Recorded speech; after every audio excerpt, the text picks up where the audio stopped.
You'll get your turkey with a side of Commanders and Cowboys this Thanksgiving. That and more on today's schedule release episode of Locked On Commanders. Your daily podcast on the Washington Commanders. Part of the Locked On Podcast Network. Your team every day.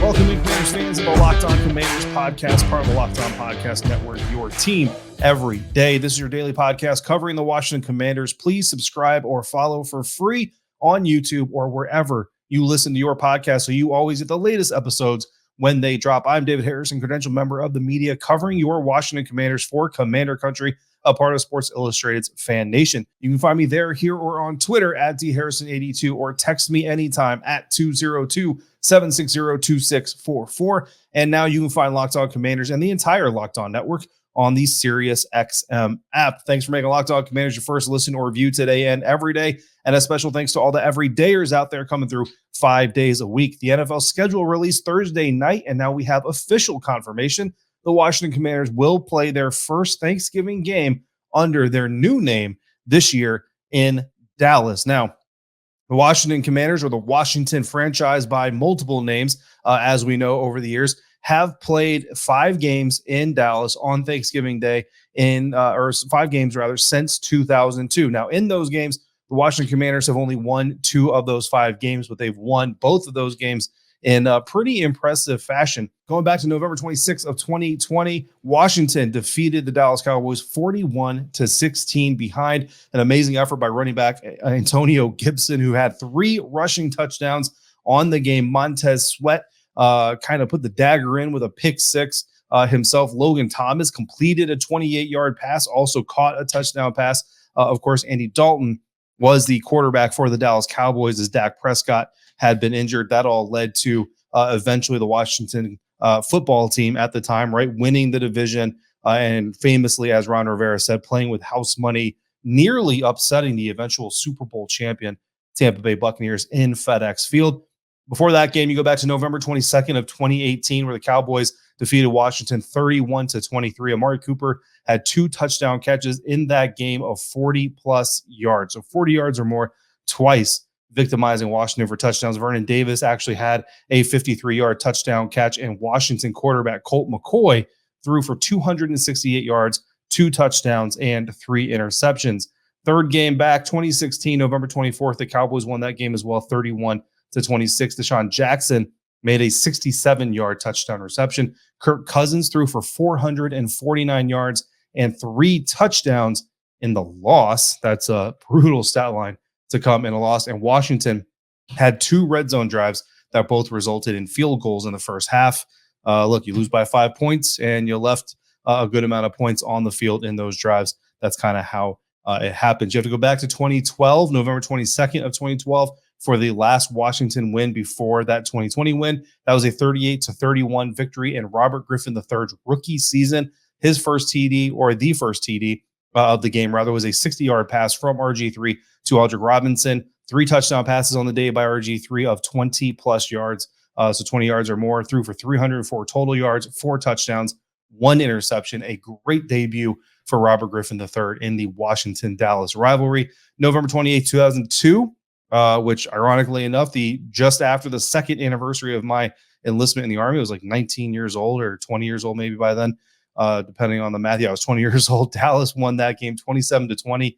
Washington quarterback Danny Warfel, now there's a name that I hadn't heard in a very long time, had a 40-yard pass to Rod Gardner and actually threw 3 touchdown passes on the day, but he also threw a pick 6 to Dallas Cowboys safety Roy Williams, with Washington up 20-10. Obviously, that narrowed the score quite a bit. It was just one of his 3 interceptions on the day that kind of helped derail all of the good they had done and all the efforts they made. So that's the last 5 games that the Dallas Cowboys and Washington has played on Thanksgiving, again in Dallas. Washington 2-5 in those games. But here's some signs for some good, right? Antonio Gibson obviously had a really good game the last time the Cowboys and the Commanders face off on Thanksgiving. I know they weren't the Commanders then, but you get the picture. Montez Sweat obviously had a good day. Any day a defensive end gets a pick 6, that's a good day. I don't even care what the rest of his stat box looked like.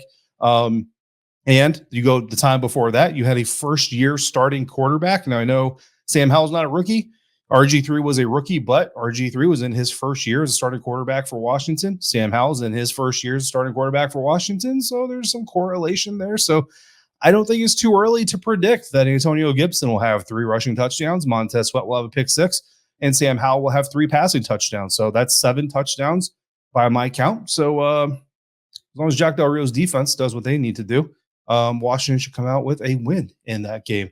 I will be in Dallas for that Thanksgiving game. I've already planned with my family. Saturday will be our Thanksgiving. So Thursday will be the game. Friday, I will fly home. Then we will do our festivities on Saturday and give you a little peek behind the curtain. I don't know if you actually really care out there, but the Cowboys Stadium, I know we hate the Cowboys, but the stadium, best press box that I've been to yet. Now I'll be heading to SoFi Stadium this year, and I'll be heading to Mercedes-Benz Stadium this year for the first time. The question is when? The full Washington Commanders 2023 NFL schedule coming up next on today's episode of Locked On Commanders, part of the Locked On Podcast Network, your team every day. And today's episode of Locked On Commanders is brought to you by Built Bar. If you're looking for a delicious snack, but you don't want all the sugar and the calories, then you need to try the best tasting protein bar ever. Built, you got to try this. Built Bars are healthy and they taste amazing with amazing flavors like churro, peanut butter brownie, cookies and creams, all covered in 100% dark chocolate. You're not going to realize that they're good for you because they taste like candy bars, but they pack amazing macros, only having 130 calories, just 4 grams of sugar,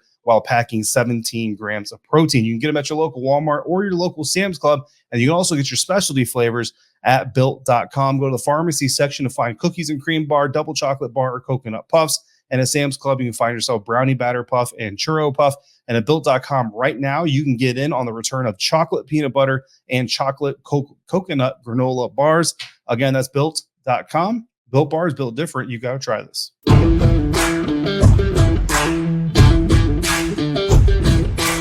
It's going to make a Locked On Commanders your first listen or your first view of the day. Every day, make sure you come back next week. I'm going to have my official way too early projection, win-loss projection for this schedule. I'm going to go through. I'm going to study all the teams on this schedule, kind of gauge their schedules as well, look at who they're playing ahead of the time, who they're playing after, all those other things. And then I will give you my quote-unquote official record projections. I've already had a few subtexters hit me up with their record projections. If you have your own win-loss record projection that you want to share, drop it in the Premier live chat, comment section, email, or of course you can text it to me. All that information on how to get a hold of me coming up at the end of today's episode. But make sure you come back for that, everydayers. And also, rookie camp is on Friday. I will be out at Ashburn pretty much all day, talking to Coach Rivera, watching the rookies, talking to the rookies, analyzing the rookies, doing all kinds of stuff. So we'll talk rookie camp next week as well. So a lot of stuff coming down the pike. But today we are here to talk about the NFL schedule, kind of a brief segment one, just to kind of go over the recent history in the Washington Commanders, Dallas Cowboys, Thanksgiving rivalry. Again, Commanders 2-5, so not a whole lot of positives there, but there are some good notes, 3 touchdown games, things like that to look back on and kind of smile about.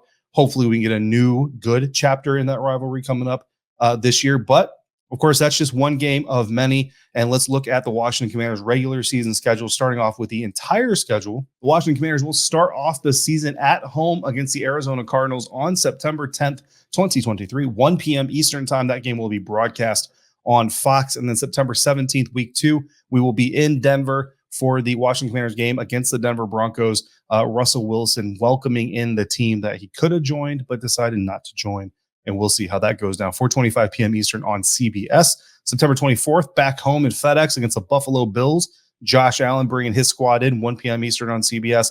October 1st at Philadelphia. That is a 1 p.m. game as well on Fox. And then October 5th is Thursday night, so 4 days later after traveling to Philly. So they're going to play Philly. They're going to get home late. Sunday night, Monday, Tuesday, Wednesday, and then they will host the Chicago Bears Thursday for that Thursday night game, 8:15 p.m. Eastern on Amazon Prime Video. Apparently, the NFL just did not get enough Commanders-Bears on Thursday Night Football last year. They just had to do it again. I got enough Chicago Bears Commanders on Thursday night last year, but apparently the NFL didn't get enough of that matchup. October 15th, we are in Atlanta for the Washington Commanders facing Desmond Ridder or Taylor Heineke in the Atlanta Falcons, 1 o'clock on CBS. October 22nd, we're in the Meadowlands, New York Giants hosting the Washington Commanders, 1 p.m. Eastern. Again, that game on CBS. A lot of CBS games here for the Washington Commanders. Hope you like CBS. Here we have a run of Fox games, however. October 29th, week 8, the Philadelphia Eagles come to town, 1 p.m. on Fox, and then they're in New England for a November 5th contest 1 p.m. Eastern on Fox. November 12th, week 10, the Washington Commanders are in Seattle. So you go from New England to Seattle, East Coast to West Coast, 4:25 p.m. That Seattle game.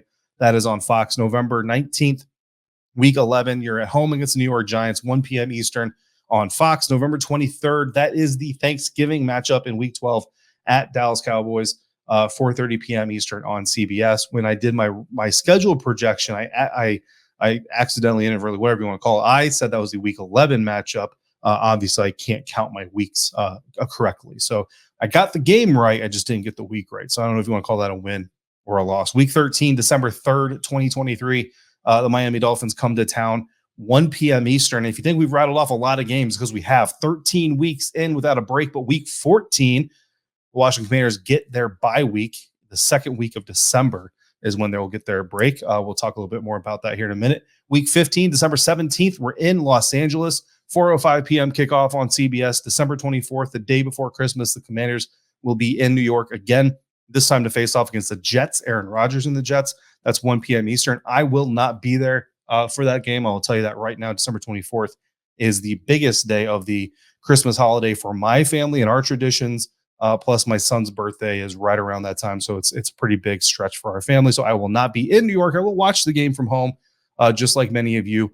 And we will surely talk about it, but I will not be in MetLife for that game. December 31st, the San Francisco 49ers are in Washington for a 1 p.m. kickoff on Fox. And then week 18, the Dallas Cowboys, just like they did last year, will be in town to face Sam Howell and the Washington Commanders to wrap up the regular season. So it's a lot of games, and it's going to be here before you really know. But I think some notable things that we see from this Washington Commanders schedule, just one primetime game in all these games. That comes week 5, Thursday Night Football against Chicago Bears. Now, again, there is flex scheduling and all those things. So if the Washington Commanders are in the playoff race, or if the Dallas Cowboys are in the playoff race, or whoever is in the playoff race, certainly a potential that the Commanders get flexed into a primetime game later. But as of right now, week 5, Chicago Bears, Thursday Night Football, the only primetime game on the schedule.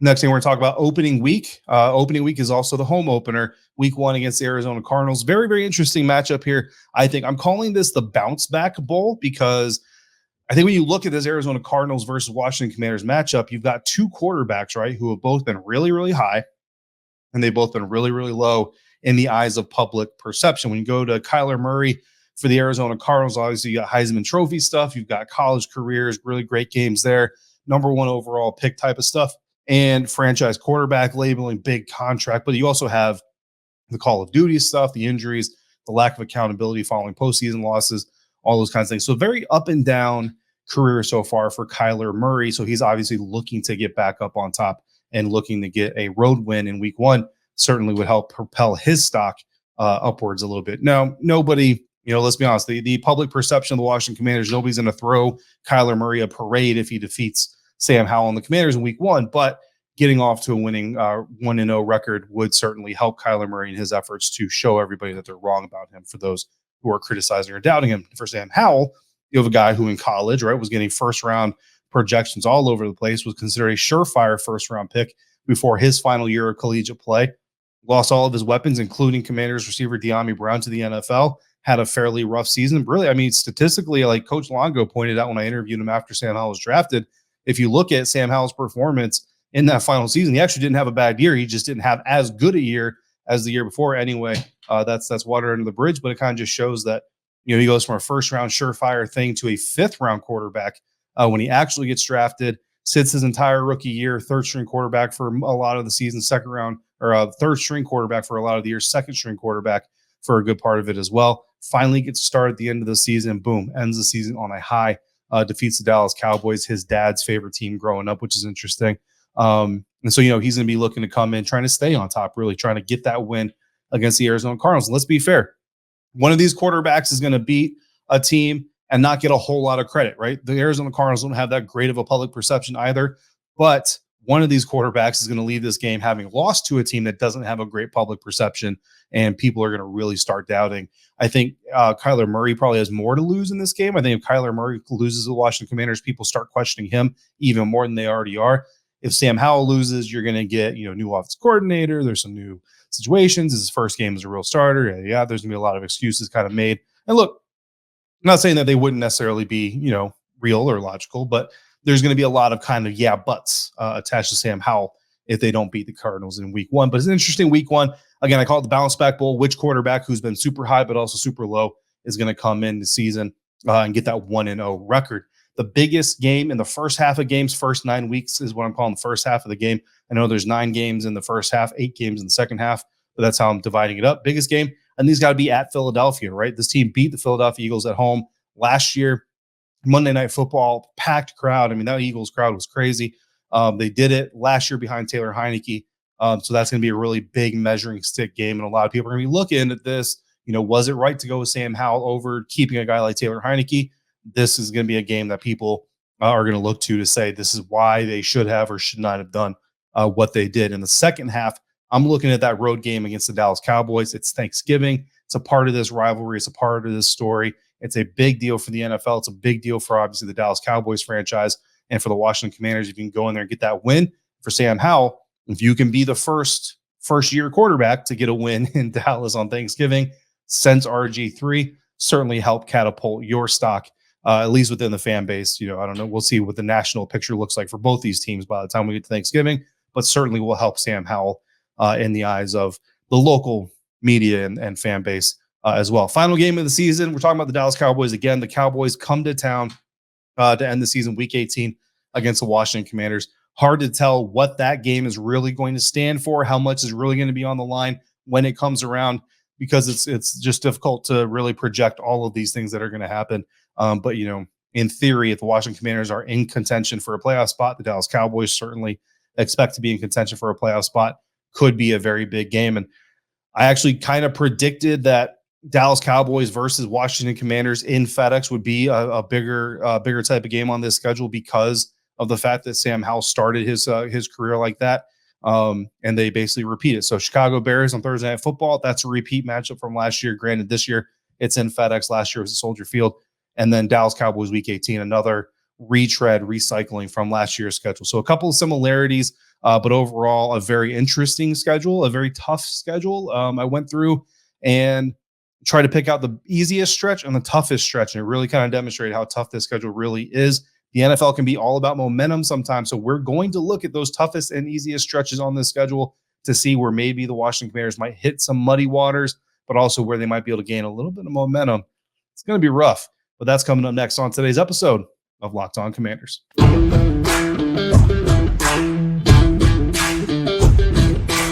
Wrapping up this episode, this schedule release reaction episode of Locked On Commanders with the toughest and easiest stretches on the Washington Commanders schedule. And I'll start with the easiest stretch. I'll be honest with you guys, there's really not an easy stretch on this schedule. Now, I came in here looking for 4 weeks. I wanted to put 4 weeks. That's what I'm going to call a stretch here. I could have gone like 2 weeks to week 1, week 2 versus Cardinals at Broncos, 2 non-playoff teams, yada, yada. I could have done that, but I wanted to look for 4 games. I'll tell you, man, if you look at the first 4 weeks, Cardinals, Broncos, okay, maybe you can call that the start of an easy schedule, but then you got Bills and you got Eagles. That's really tough. So I ended up going with weeks 4 through 7. Now, it's interesting because weeks 4 through 7 includes a matchup in Philadelphia against the defending NFC champion Philadelphia Eagles, and they're going to be looking for revenge. They're not going to forget the fact the Washington Commanders came into Philadelphia last year and were the team to hand them their first loss of the season. So they're not going to want to they're going to want to pay that back to the Washington Commanders.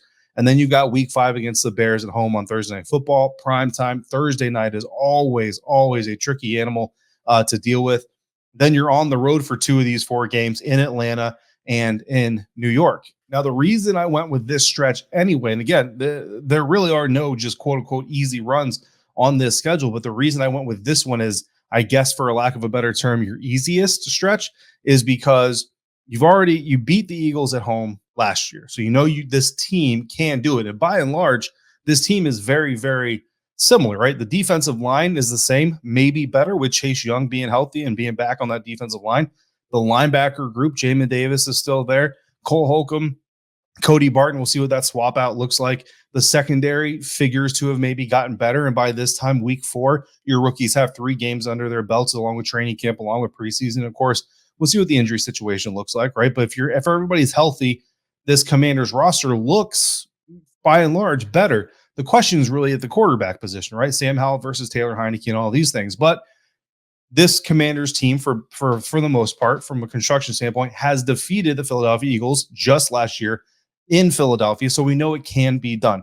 They also defeated the Chicago Bears.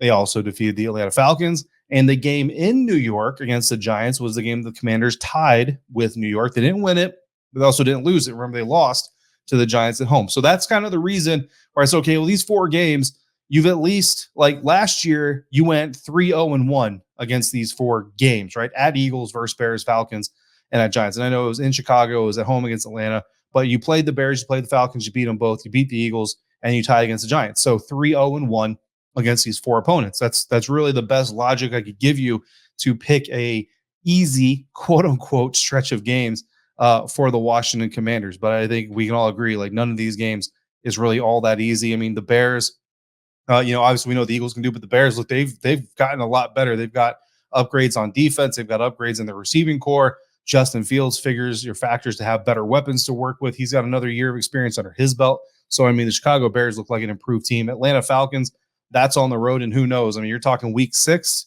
I don't know if Desmond Ridder is still the starting quarterback. I don't know. Maybe this is a Taylor Heineke game. And look, nobody knows more than Commanders fans that Taylor Heineke is a wild card if he is on that field. And I wouldn't be surprised to see the Atlanta Falcons maybe do some things to get Taylor Heineke on the field, maybe have some sets for him and all those things. And then in New York, the big question for the New York Giants is going to be Daniel Jones. Got that big contract after really one solid year, one really good year of play. Is he going to show that he deserves that contract, deserve that payday, or is he going to come crashing back down to earth? So it's going to be an interesting run, completely. And then I look at the toughest stretch. So I identify that as your quote unquote easiest stretch. So I'm like, oh man, like what is this toughest stretch going to look like? And I identify weeks 10 through 13 in Seattle, at home against the Giants, in Dallas, and then back home for the Miami Dolphins. And the reason I picked this stretch, because this stretch, all 4 of those teams are playoff teams from just last year. The Seattle Seahawks made the playoffs behind quarterback Geno Smith. The New York Giants obviously made the playoffs thanks to that win against Washington and FedEx and that tie. The Dallas Cowboys obviously made the playoffs. That's why they, you could say they didn't play with as much fire in Week 18 as they may have otherwise. And of course, the Miami Dolphins behind Mike McDaniel, the head coach, and Tua Tagovailoa when he was healthy. And so to me, that's the toughest stretch. You've got 4 previous season playoff teams, right? And the Giants again beat the Commanders in FedEx. The Cowboys beat the Commanders in Dallas. Didn't play the Seahawks, didn't play the Dolphins, but certainly tough teams there. Now the Seattle Seahawks, I look at them and I kind of say, Geno Smith. I've always said about quarterbacks, right? It's hard to have a really good season as a quarterback in the National Football League, but I think what's even harder is to have 2 really good seasons, because once you have that really good season, everybody kind of knows who you are. Now everybody's aware. You're no longer the underdog. Like Geno Smith, comeback player of the year, that's great, but he's not going to be a comeback player of the year again because now he's here. He hasn't come back. He's just trying to stay here now. Jack Del Rio, the defense coordinator for the Washington Commanders, is going to have a lot of tape to watch on Geno Smith and see a lot of things and see a lot of ways to try to manipulate him. So certainly something they could do, but you're playing in Seattle. It's always a tough environment to play. The Giants, again, division matchup, always a tough game.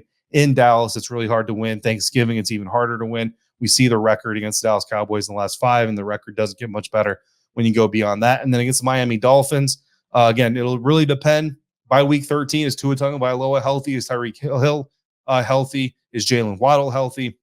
All those things are certainly going to play into it. But if these 2 teams are even health on paper, that is going to be a very tough matchup, very, very stressful on the defensive backs, especially in, like I said, 4 playoff teams from 2022. So that, to me, is the toughest stretch of games. So easiest stretch, again, weeks 4 through 7, Eagles, Bears, Falcons, Giants. I mean, that's about as easy as I can make it for the Commanders schedule. Toughest stretch, Seahawks, Giants, Cowboys, Dolphins. I had one Locked On Commanders viewer comment that I was just trying to give this team a 6-win season with my schedule projection. Of course, I didn't get many of those games right because there's about 1,001 combinations that could possibly happen in a schedule. But it ain't me, guys. Like, this schedule is just not very user-friendly. This is going to be a tough road for Sam Howell to navigate. It's going to be a very tough road for Ron Rivera to navigate, especially as he tries to show the ownership group, the new ownership group to come, that he is worth keeping around. But you all are certainly worth keeping around here on Locked On Commanders. So I appreciate you sticking around and making Locked On Commanders your first listener, your first view every day. Every dayers, I will be back Monday with my win-loss projection. I'm going to go game by game, look at these rosters, look at the moves they made, look at the moves they didn't make, and give you my best projection on what's going to happen in the upcoming season. I'm off to rookie minicamp on Friday, so we'll talk to Ron Rivera. We'll talk to the rookies. We'll see what they can do on the practice field. And next week, we'll have some observations from that as well. I am sure that Ron Rivera is going to be asked about Andrew Luck. If he says anything worth talking about, we will talk about it. If not, we will not. So make sure you come back for all of that, or maybe not all of that if we don't have anything to talk about, which hopefully we just have nothing to talk about. Send in your questions for our next mailbag episode happening live Tuesday afternoon via email to lockedoncommanders@gmail.com, on Twitter at dharrison82, in the YouTube comments, or you can text me anytime at 202-760-2644 via Subtext. Signing off for today, I'm David Harrison, staff writer for Commander Country, a part of Sports Illustrated's FanNation, credentialed member of the media covering your Washington Commanders, and more importantly, hanging out with you 5 days a week. Until we speak again, if you're out and about, please be safe, be kind to one another, and I'll see you right back here next time for another episode of Locked On Commanders, part of the Locked On Podcast Network, your team every day.